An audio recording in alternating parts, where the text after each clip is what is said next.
abriéndonos a nuevas percepciones,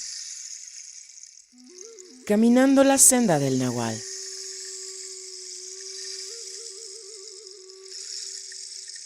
Permitiéndonos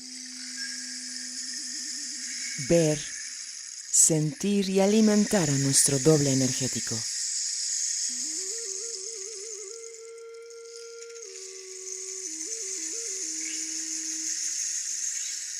Bienvenidos, caminantes, a una nueva entrega de La Telaraña Universal, escrita por Armando Torres.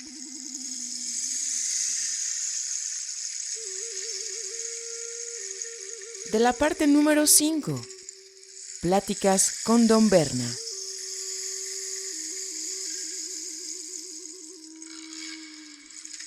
Parte número 3.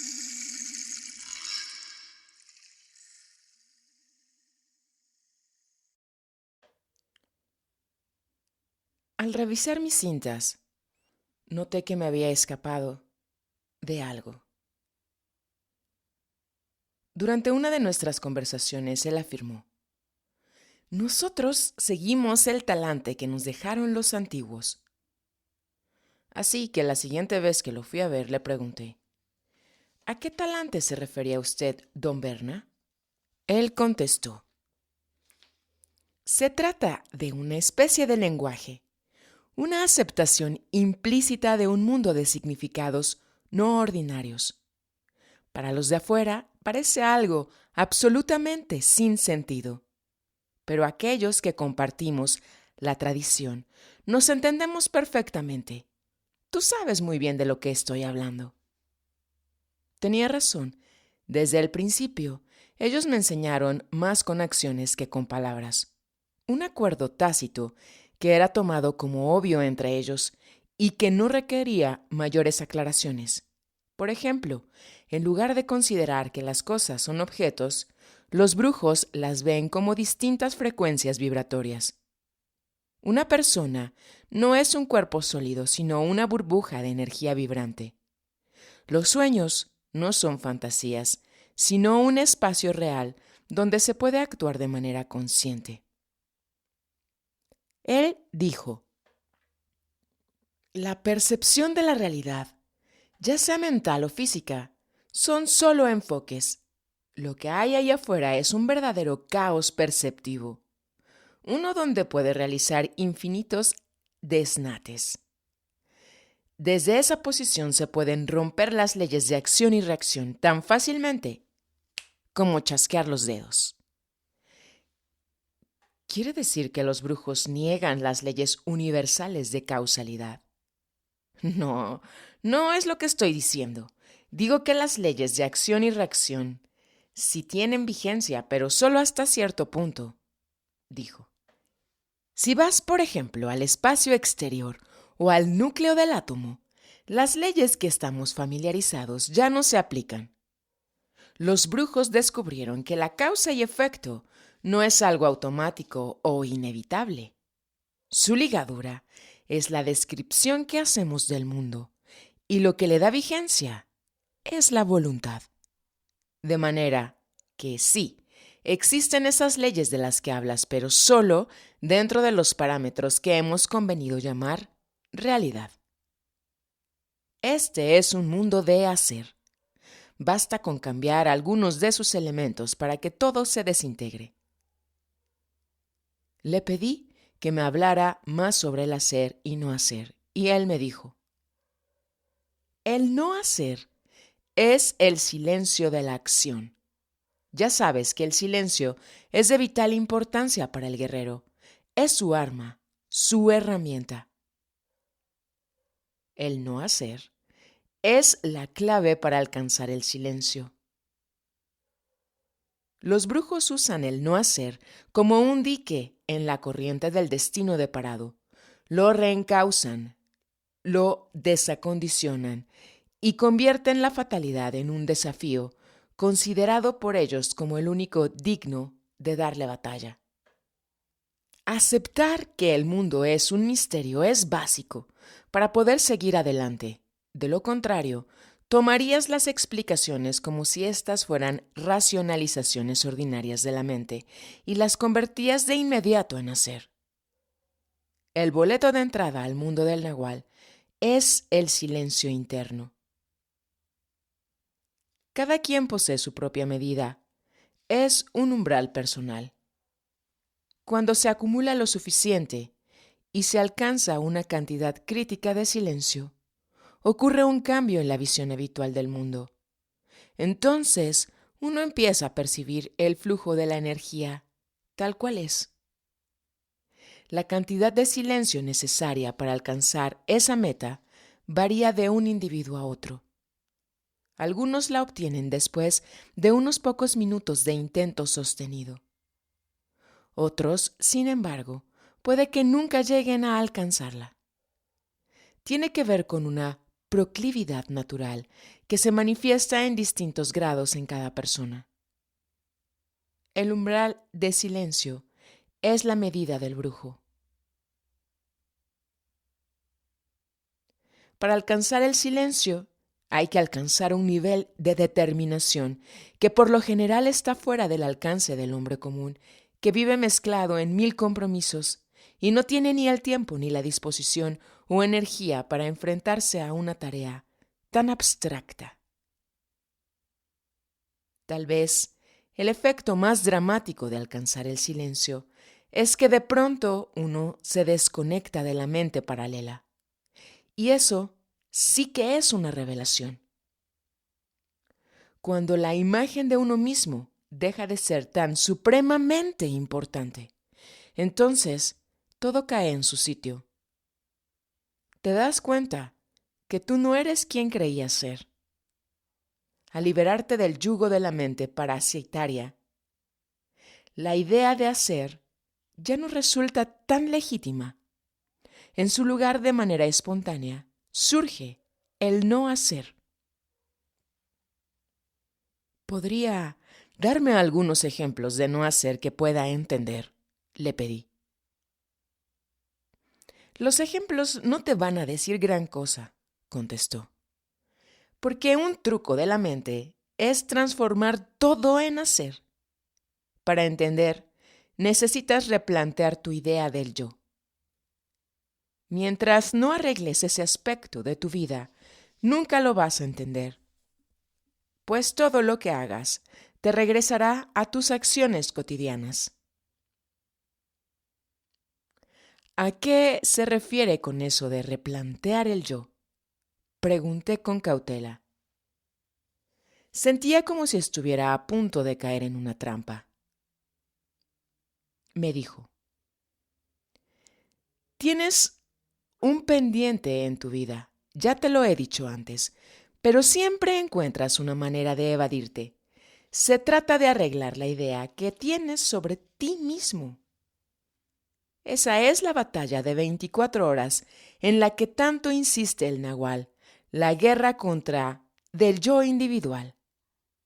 El no hacer interrumpe momentáneamente la sensación de yo soy. Pero eso es solo un ejercicio, una preparación para el derrumbe total del ego. ¿Acaso, notando mi cara de angustia, él dijo: no te preocupes, eso no significa que vayas a dejar de existir, sino todo lo contrario, es un despertar donde el verdadero yo toma el control. La idea de yo soy es un subproducto de la mente paralela. Es una sensación absolutamente perniciosa porque refuerza el ego e identifica con la autocompasión, que es la peor plaga que asola a la humanidad. Nos hace tímidos, nos vuelve acomodados en una miserable rutina de vida, aquiesciendo mansamente con el destino que nos han impuesto, en lugar de luchar por la libertad hasta la muerte. Protesté. Absolutamente no estaba de acuerdo. Durante años mi búsqueda había sido definir y pulir mi sentido de yo soy. Incluso durante cierto tiempo la usé como mi frase de meditación, pero él no estaba dispuesto a ceder, parodiando las palabras de un clásico de la literatura, me preguntó quién era yo. No lo sé, respondí dispuesto a pelear, pero soy. El problema es que no lo sabes, porque si llegaras a saber, seguro que no te gustaría, ya que eres un revoltijo de sentimientos que luchan desesperadamente por encontrar su centro de equilibrio. Pero ese centro secundario, al que tú llamas yo, en realidad no existe, es tan solo un espejismo, un montaje descriptivo que crea la ilusión del yo. Nuestro verdadero ser se encuentra en el silencio y no requiere de mayores explicaciones. La meta de los guerreros es percibir directamente, sin tener que pasar por la aduana de la razón, donde lo que es, después de pasar por el filtro de la interpretación, pierde su verdadero significado. Los humanos son los únicos que tienen que recurrir a las palabras para establecer la sensación de ser. Los animales no tienen ese problema. Lo que debería ser algo simple y natural se ha vuelto un crucigrama, una parodia. Repetir constantemente yo soy, como un perico, parece algo inocente, pero cuando te das cuenta, estás perdido en el laberinto del ego, y al no saber quién eres, al no poder encontrar un significado para la propia existencia, muchos prefieren el suicidio. El yo soy, es un comando. Con esas palabras te programas para evitar cualquier estado de conciencia o percepción donde la imagen de ti mismo no tenga un papel claro y preponderante. Esa frase exacerba la importancia personal. ¿Te diste cuenta de con qué pasión defendiste tu precioso yo? Me preguntó con una sonrisa burlona. Permanecí callado. No entendía por qué, pero me sentía amenazado. Ese comando te hace pesado. Evita cualquier intento de dar fluidez al punto de encaje, de modo que para ti todos los ejercicios de no hacer que has practicado se vuelven inútiles. La identificación con el yo es lo que te mantiene anclado al mundo de la razón. Los brujos comparan a los seres humanos con rumiantes que al fijar la atención en tópicos específicos arrancan y mastican bocanadas del mundo que los rodea, soslayando todo lo demás. Luego, regurgitan esos bocados de percepciones para rumiarlos a través del yo, donde todo se transforma en una interpretación razonada, de manera que la entidad perceptiva se transforma en identidad interpretativa y el atestiguar se vuelve una reflexión. Así que, en la práctica, ese segundo centro de ensamblaje de la información funciona como un ancla que mantiene el punto de encaje estacionado en su posición habitual.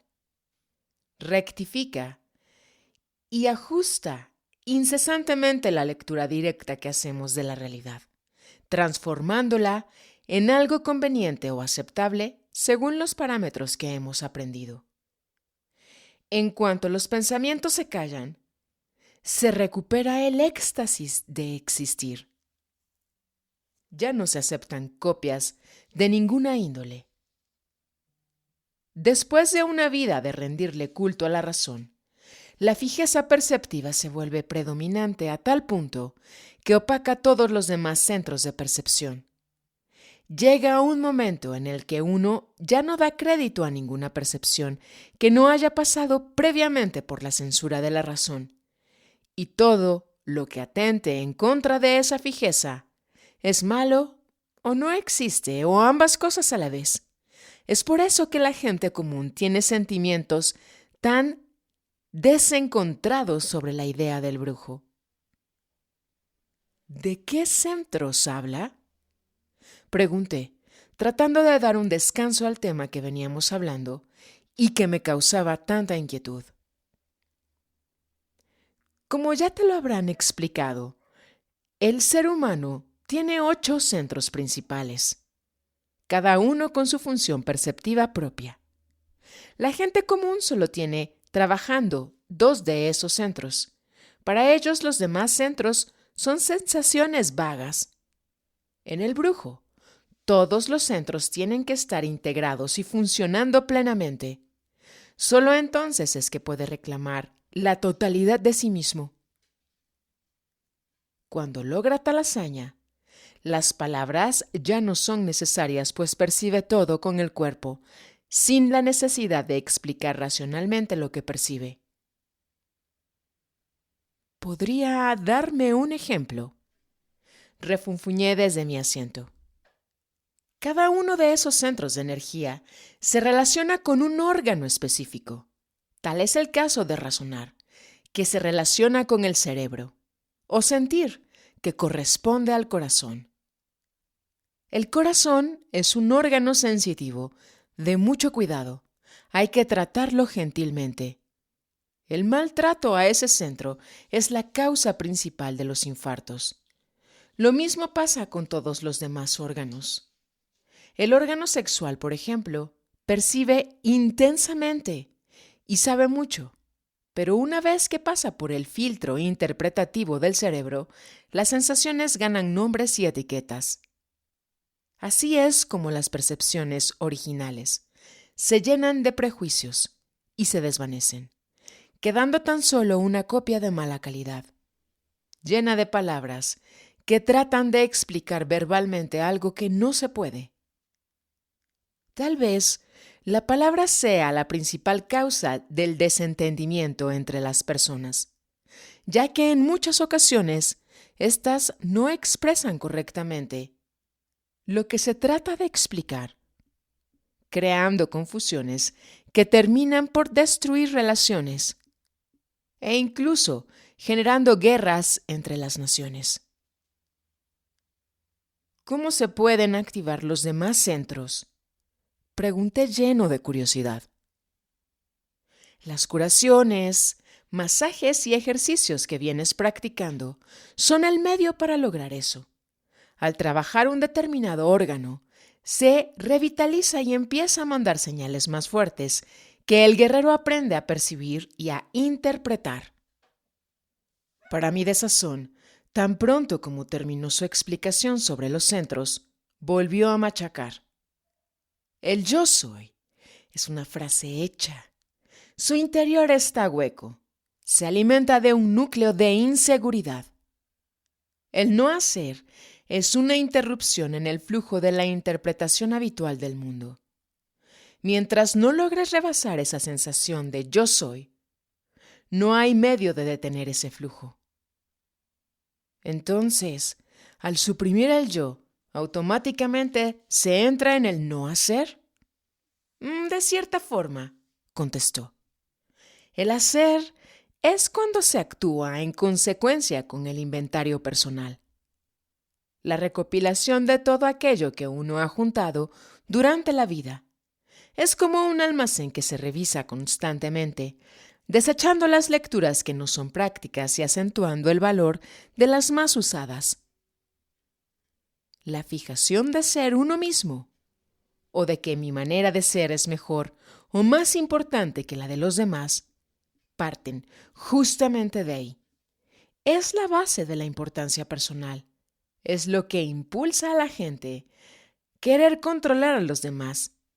Es precisamente el enfoque obsesivo en el yo lo que transforma a las personas en pinches tiranos. Hacer el inventario es una orden que no se puede desobedecer. Sin embargo, a través de la práctica del no hacer, es posible mantener un sano control sobre el inventario. Eso en sí solo arroja a uno directamente a un ámbito mágico donde todo es posible. El no hacer es una técnica, una forma distinta de enganchar el mundo. Un pequeño sacudón en la escala de valores del inventario y las prioridades cambian. tan solo con suprimir algún detalle o meter entre ellos un elemento disonante al sentido común, y de pronto el no hacer emerge. Llena la conciencia con una extraordinaria gama de nuevas percepciones.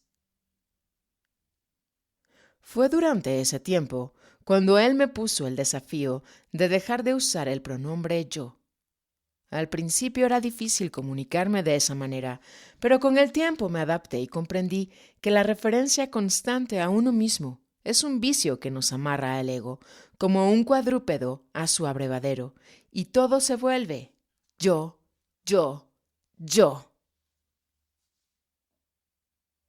Uno de los mejores modos de abordar el no hacer es imitando los juegos de los niños, dijo con expresión divertida. Continuó explicando. Para cambiar el comando perceptivo, se pueden llevar a cabo actividades no utilitarias, como por ejemplo, caminar a ciegas o hacia atrás, darle vueltas a un árbol, concentrar la atención en un guijarro o en las nubes, acechar a la propia sombra y todo lo demás que se te ocurra. Pero lo más importante de todo, cuídate de no transformar eso en una rutina. ¿De qué manera logra el no hacer cambiar el comando perceptivo? El no hacer es en verdad un truco que engaña a la mente por un momento, permitiéndole salirse de lo convencional al alinearse a algo enteramente nuevo. El cuerpo lo siente como una oleada de energía. Por eso, el deslumbre que se siente ante los actos de magia circense, aun cuando se sepa que son vulgares engaños. Mantener la percepción en línea con el no hacer depende totalmente del poder personal del guerrero, de anclar la percepción o volver a caer en lo cotidiano. Eso pasa porque nuestro mundo está formado por principios muy delicados. Si quitas alguna de sus piezas clave, todo el escenario se viene abajo. El guerrero afina su percepción, enfoca la atención en determinados aspectos de estar consciente, de manera que se vuelve un rastreador de energía. Encuentra en los eventos cotidianos los puntos donde la energía se manifiesta de manera más evidente. Tales puntos son las señales del intento.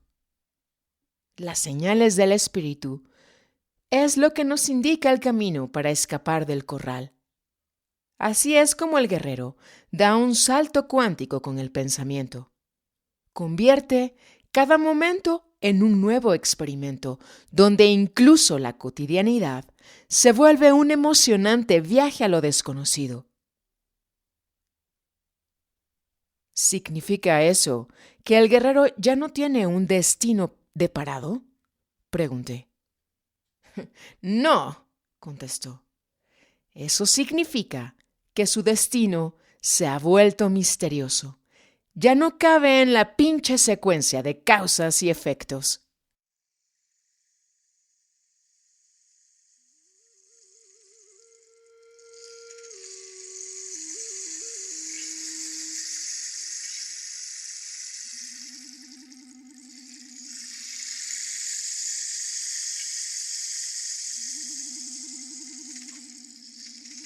Con esta mágica sensación,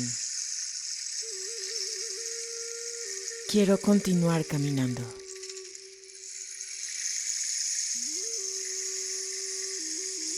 Gracias por tu sintonía.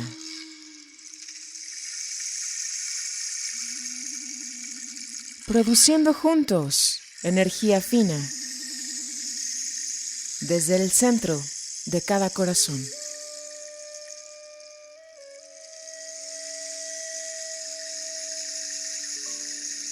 Jueves 7 de abril del año 2022, siendo las 7 horas de la tarde, primavera en el hemisferio norte.